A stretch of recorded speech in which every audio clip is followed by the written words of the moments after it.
Olá, seja muito bem-vindo, eu sou Gabriel Pato, sou hacker ético e pesquisador em segurança da informação. E hoje o vídeo é muito especial porque a Ubisoft me convidou para comentar e reagir a algumas cenas, algumas invasões que rolam nos jogos Watch Dogs 2 e no novo Watch Dogs Legion, que estreou hoje e que eu já tô louco pra ir lá jogar. Pra quem não conhece, o Watch Dogs é um jogo que tem hacking como temática central. Você realmente hackeia um monte de dispositivos na sua jornada no jogo, várias dinâmicas que são muito massa e funcionam muito bem. Então hoje eu vou fazer um paralelo comentando quão viável seria fazer algumas invasões que rolam dentro do jogo aqui no mundo real. E aí, preparado? Bora lá então ver e comentar algumas cenas de Watch Dogs. E a gente vai começar com um dispositivo que provavelmente é o que é mais hackeado dentro do jogo, que são as câmeras de segurança. Eu acho que a câmera de segurança deve ser o primeiro device que você hackeia dentro do jogo e você vai seguir hackeando câmeras até o final. Você usa isso para ganhar visão em locais que você quer ter acesso ou locais que são perigosos de você estar fisicamente. E com essa visão que você ganhou, você consegue traçar suas estratégias. E essa é uma dinâmica que funciona muito bem no jogo. Hackeando uma câmera, você consegue dar zoom, mover ela para os lados, tirar fotos, enfim, operar ela normalmente. Mas e aí, você acha que isso seria possível de fazer aqui no mundo real? Pior que sim, viu? É super possível. Grande parte das câmeras de segurança hoje em dia são câmeras IP, ou seja, elas são câmeras conectadas em uma rede. A grande maioria das vezes, redes sem fio.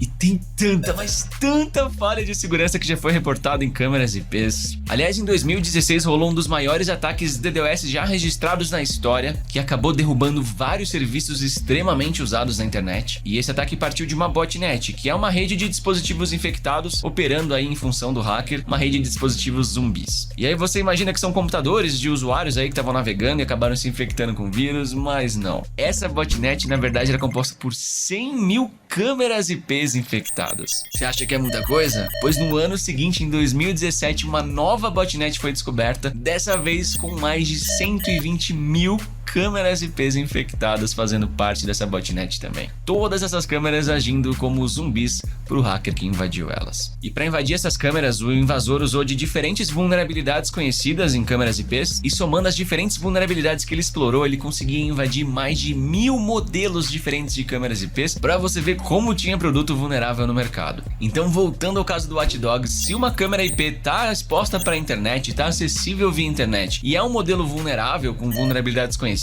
ou que o hacker tenha descoberto uma vulnerabilidade naquele modelo de câmera, ele pode facilmente invadir ela pela internet e ganhar acesso total naquela câmera. Outra possibilidade seria ele quebrar a senha da rede Wi-Fi onde essa câmera IP está conectada, e aí ele pode se conectar nessa rede que está ali naquele ambiente e a partir da rede se comunicar direto com a câmera. Aí ele explora uma vulnerabilidade naquela câmera e pode então ganhar acesso a ela de forma bastante similar ao que rola no Watch Dogs. E caso não tenha nenhuma vulnerabilidade conhecida naquela câmera, ou o hacker não tenha sucesso em conseguir invadir aquele dispositivo na rede, se a câmera estiver transmitindo as imagens dela em tempo real por algum meio não criptografado, por estar na rede, o hacker também consegue capturar essas imagens e assistir as imagens da câmera em tempo real. Mas vamos lá, eu falei que a gente invade câmeras no Watch Dogs pra gente ganhar visão em alguns ambientes que a gente quer ganhar acesso ou que tem alguma coisa de interessante pra gente ir lá, né? Só que pra gente entrar fisicamente nesses ambientes, a gente vai passar muitas vezes pelo nosso próximo item da lista, que é o controle de acesso em portas. Portas fechadas no seu caminho em Watch Dogs é algo bastante comum. Você sempre vê esse dispositivo ao lado das portas, que é um tipo de dispositivo de controle de acesso, onde você vai encostar o seu cartão ou fornecer a senha para que essa porta abra para você. Em Watch Dogs, no geral, quando você se depara com um dispositivo desses, significa que você vai ter que encontrar um meio de hackear uma máquina no local, onde vai estar a chave necessária para você poder então abrir aquela porta.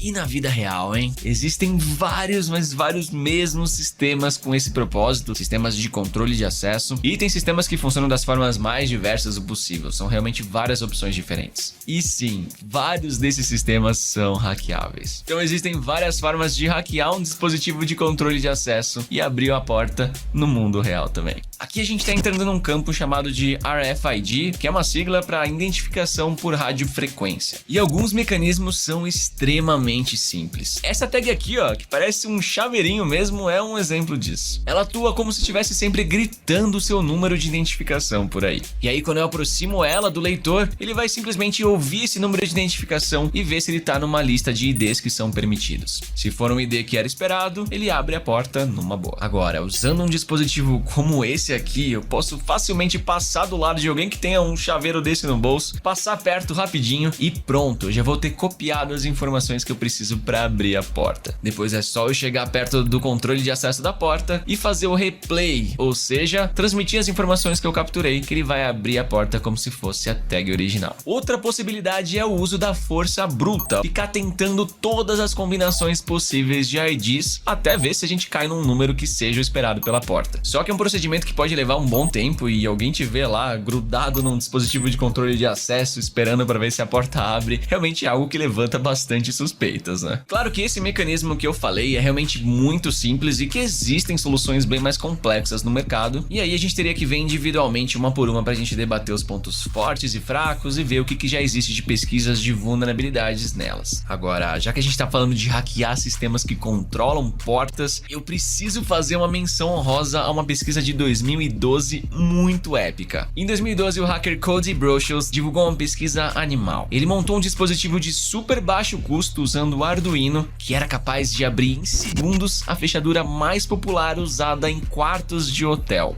O dispositivo dele se conectava por baixo da fechadura, onde tinha uma porta que era usada para conectar dispositivos de manutenção daquela fechadura. Ele estudou o protocolo de comunicação dessa fechadura com os equipamentos de manutenção dela por essa porta auxiliar que ficava embaixo da fechadura e descobriu problemas de segurança ali. O dispositivo dele se conectando a essa porta conseguia então pegar a chave necessária para abrir essa porta e também emitir o comando que fazia ela destravar. Para você ter uma noção do tamanho desse problema, na época, 1 a cada 4 quartos de hotel nos Estados Unidos tinham essa fechadura vulnerável. A projeção era de 4 milhões de fechaduras em uso em quartos de hotel com essa vulnerabilidade. Já pensou que perigo? A gente segue em frente falando de controle de acesso, mas agora bora falar de portões eletrônicos de garagens. Em Watch Dogs é muito comum você entrar em garagens por aí com o portão magicamente se abrindo e te recebendo super bem, né? Será que aqueles famosos controlezinhos de portão eletrônico que a gente usa de dentro do carro são seguros aqui no mundo real? Alguns sistemas de portões eletrônicos usam códigos fixos. Esses dispositivos funcionam de forma extremamente simples. Basicamente o receptor que está montado no portão, né, para abrir o portão da garagem, e o controle tem um código que eles sabem em comum. É bem como se fosse uma senha mesmo. Então o controle transmite esse código para o receptor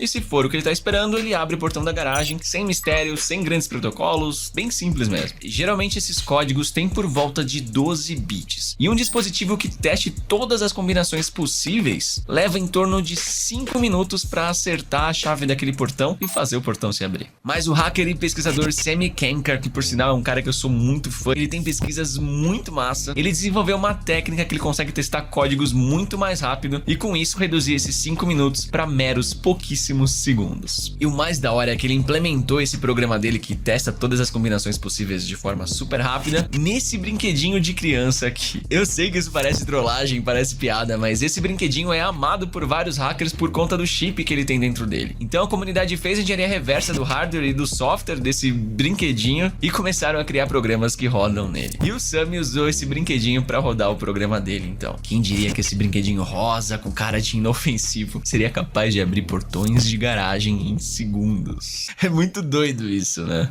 Bom, mas nem todos os portões eletrônicos são tão simples assim. Alguns usam um sistema chamado de Rolling Code. Nesse sistema, o controle e o receptor da garagem possuem um valor inicial que ambos têm em comum. E a partir desse valor inicial, ele gera uma sequência de códigos. Então, a cada vez que você usa o controle, ele usa um desses códigos que foram gerados. O receptor recebe esse código, valida pela sequência dele e abre o portão. Só que toda vez que um portão abre, ele elimina aquele código que foi utilizado. Então, ele não pode ser repetido. Então, se algum hacker estava escutando esses códigos enquanto ele era transmitido do controle de alguém para o receptor e for tentar reutilizar esse código que ele capturou, ele não vai conseguir abrir o portão porque aquele código já foi usado e ele então está invalidado. Mas mesmo para essa situação, o pesquisador Sammy conseguiu montar um cenário preocupante. preocupante. Primeiro, você captura o código que o controle da vítima está enviando para o portão. Mas assim que você detecta esse código, você gera uma interferência para o portão não receber o código que a vítima está transmitindo. Dessa forma, você já vai ter um código válido que não foi utilizado. Só que o portão não vai abrir para a vítima, então naturalmente a vítima vai apertar o botão de novo para tentar abrir o portão. E aí, mais uma vez, você captura esse código e gera uma interferência para o portão não receber ele novamente. Agora a gente já tem dois códigos válidos da vítima, porém o portão ainda não abriu para ela. Então o hacker pega o primeiro código que ele capturou e transmite ele para o portão, fazendo com que o portão abra para a vítima e ela não desconfie de nada e consiga entrar na garagem normalmente. E pronto. Você percebeu que a vítima entrou na garagem, mas o hacker ainda tem o segundo código válido dela nesse portão? Ele saiu dessa situação com um código válido em mãos que ainda não foi usado no portão, e ele vai poder transmitir esse código para o portão em uma data qualquer quando ele quiser abrir esse portão então. E vamos seguindo, e já que a gente tá falando de garagens de carro, bora falar então dos carros em si. Afinal de contas, a experiência com veículos dentro do Watch Dogs é muito da hora. Carros estão cada vez mais tecnológicos, mais autônomos e mais conectados. Isso tudo com certeza rende uma superfície de ataque muito interessante. No Watch Dogs Legion, inclusive, a gente vê vários veículos autônomos rondando pela cidade. Mas e aí, será que é possível hackear veículos à distância e controlar eles? Com essa onda de carros ficando mais conectados ao longo dos últimos anos, era natural que vários pesquisadores de segurança escolhessem também essa área. Então várias pesquisas de vulnerabilidades descobertas em sistemas de carros surgiram nos últimos anos, mas tem um caso em específico que eu acho animal, que eu acho surpreendente e que eu quero dividir com vocês. Eu tô falando do trabalho dos pesquisadores Charlie Miller e Chris Valasek. Eles fizeram um baita estudo em cima do sistema de multimídia que vinha no Jeep Cherokee, que nos Estados Unidos ele já vinha por padrão de fábrica conectado numa rede de operadora de celular. Isso mesmo que o proprietário do veículo não tenha contratado nenhum plano de dados que eles costumavam oferecer para esse serviço multimídia. Eles fizeram um baita estudo em todos os computadores do veículo e descobriram várias vulnerabilidades. E com uma Femtocell, que é uma base celular portátil, eles conseguiram escanear todos os IPs que estavam conectados nessa rede dessa operadora de celular que era usada por padrão no Jeep Cherokee. E com isso eles identificaram todos os Jeep Cherokees conectados ali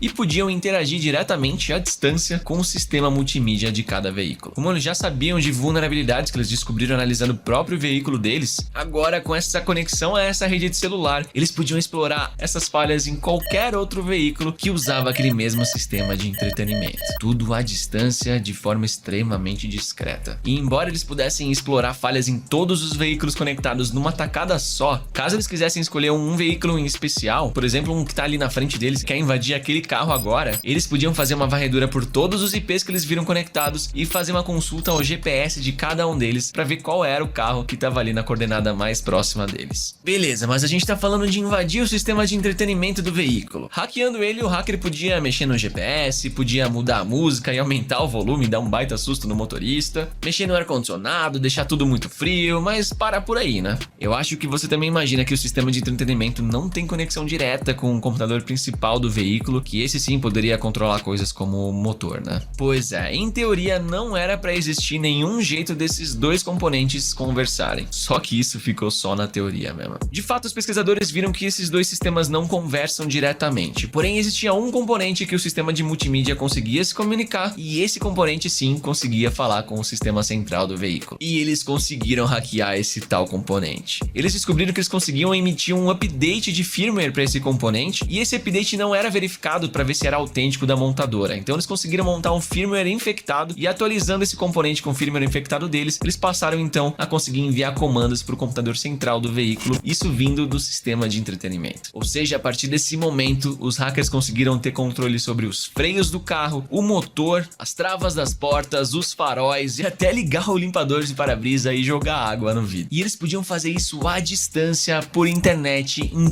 todos os veículos que usavam esse sistema multimídia. Na boa, você imagina o perigo disso? E esse conjunto de falhas fez a Chrysler anunciar um recall de 1,4 milhões de veículos para poder fazer a instalação das correções necessárias. E vamos seguindo então, e agora a gente vai falar do fornecimento de energia elétrica na cidade. Em Watch Dogs 2, uma das super habilidades que você consegue adquirir é a de causar um blackout na rede elétrica e apagar tudo. Isso hackeando o sistema central de controle de energia da cidade, algo que pode ser extremamente útil quando você está executando algumas missões ou quando você quer ver o caos tomando conta mesmo. Como eu já falei aqui, quanto mais conectados são os sistemas, maior é a superfície de ataque. E aqui no mundo real a gente já viu também hackers que causaram um blackout hackeando a central de energia elétrica de uma cidade. Isso rolou em dezembro de 2015 na Ucrânia e deixou cerca de 225 mil pessoas na escuridão. E as investigações apontam que o início dessa invasão toda foi através de um envio de um e-mail falso, um phishing contendo um documento do Word malicioso infectado por um malware que foi enviado a um funcionário dessa empresa. Quando ele abriu esse documento, a máquina dele foi infectada e começou a dar acesso aos hackers na rede dessa empresa. Embora a máquina desse funcionário não tivesse nenhuma conexão com os servidores críticos e vitais para a rede elétrica, o malware ficou rodando naquela rede por meses, capturando senhas e informações que depois foram usadas para a invasão dos servidores vitais da distribuição de energia. Os hackers ganharam acesso a 30 subestações de distribuição de energia elétrica e remotamente cortaram o fornecimento de energia. Eles fizeram isso atualizando o firmware do componente que controlava a distribuição de energia elétrica por uma versão infectada por eles. Depois eles usaram um malware chamado QDisk, que, como o nome bem sugere, apaga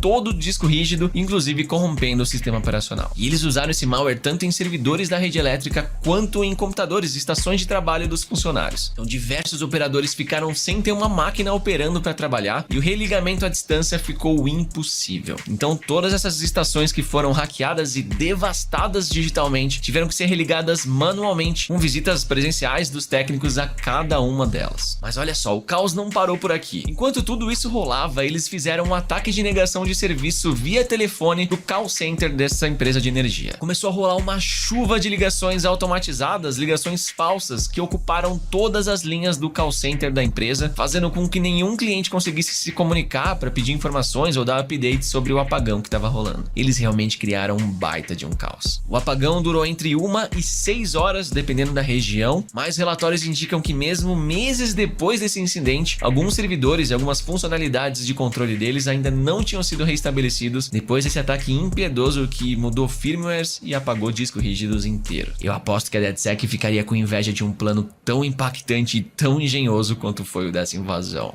Bora falar de um outro componente importantíssimo em um Watch Dogs e super presente, que é o acesso a dados de praticamente qualquer cidadão. Rapidamente dá pra gente consultar a história de cada um que cruza nosso caminho no game, vendo a profissão e até sabendo o saldo do banco dessa pessoa. Tudo isso é por conta de um sistema de gestão da cidade, que é chamado de CTOS, que mantém um perfil de cada morador da cidade e tem diversas fontes de dados, o que faz com que ninguém consiga ficar longe desse monitoramento. E cara, nesse ponto eu vou falar que o Watch Dogs está cruzando com um assunto que é o mais debatido em segurança da informação no momento. É um assunto que está cada vez mais quente e cada vez mais complicado. Algumas empresas privadas e também o Estado têm cada vez mais dados sobre todos nós. Eles sabem muitos detalhes da nossa vida e isso com certeza fere a nossa privacidade. Inclusive é bem provável que você tenha ouvido falar das leis novas, tanto aqui no Brasil quanto no resto do mundo, que tem rolado justamente para tentar frear essa coleta excessiva de dados que tem rolado por aí. Tudo isso para tentar conter uma situação que tá bem complicada. Mas vamos falar da viabilidade de fazer a consulta do jeito que ela acontece no jogo. Olhar para a pessoa e pegar as informações dela. Será que é viável? Se você conseguir tirar uma foto do rosto dessa pessoa,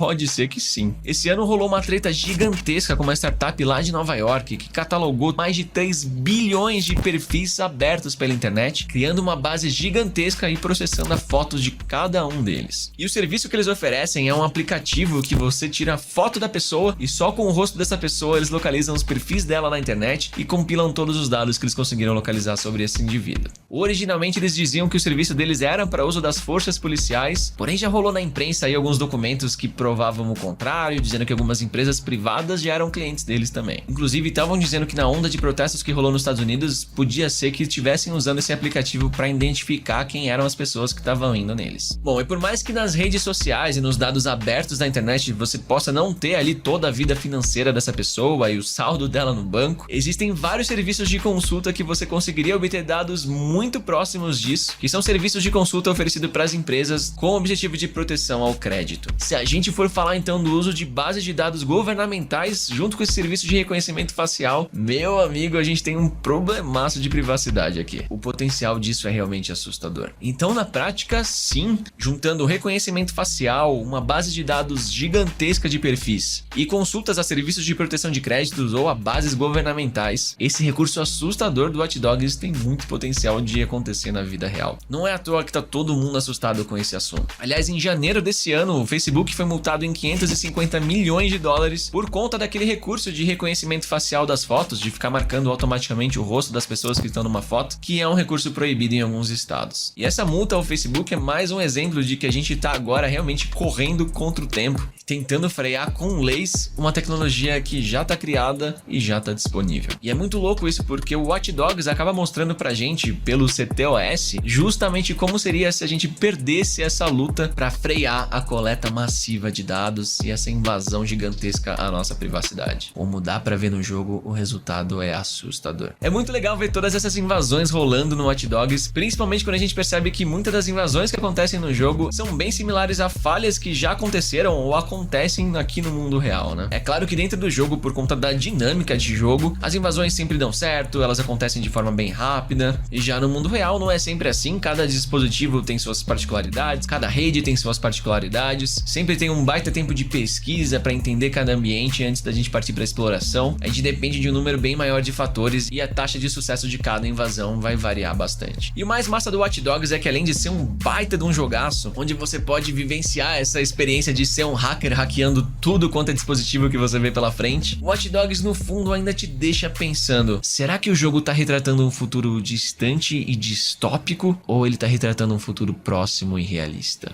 Ubisoft, muito obrigado pelo convite a pensar nesse cenário de vulnerabilidades que rolam no Watch Dogs e muito obrigado por apoiar o canal. E eu vou participar também de um vídeo lá no canal da Ubisoft Brasil, vou deixar o link aqui na descrição, já se inscreve por lá e fica de olho que vai ter vídeo comigo por lá. Me conta aqui nos comentários que tipo de invasão você mais curtiu de ver aqui hoje e que dispositivo do mundo real você gostaria de poder hackear. Não esquece de deixar aquele like no vídeo para fortalecer e se você for novo aqui no canal já se inscreve, seja muito bem-vindo à família do canal. Muito obrigado a toda a força que vocês estão dando se inscrevendo no canal e curtindo os vídeos. Não esquece de colar lá no meu Instagram também, é @GabrielPato, tô esperando todos vocês por lá, fechado? Agora deixa eu ir lá curtir Watch Dogs Legion que saiu hoje e que eu já tô esperando há um tempão. A todos vocês que vão curtir esse jogaço, um bom game pra vocês, uma boa diversão. Então muito obrigado por ter visto esse vídeo até aqui, eu espero que você tenha curtido e a gente se vê numa próxima. Até lá!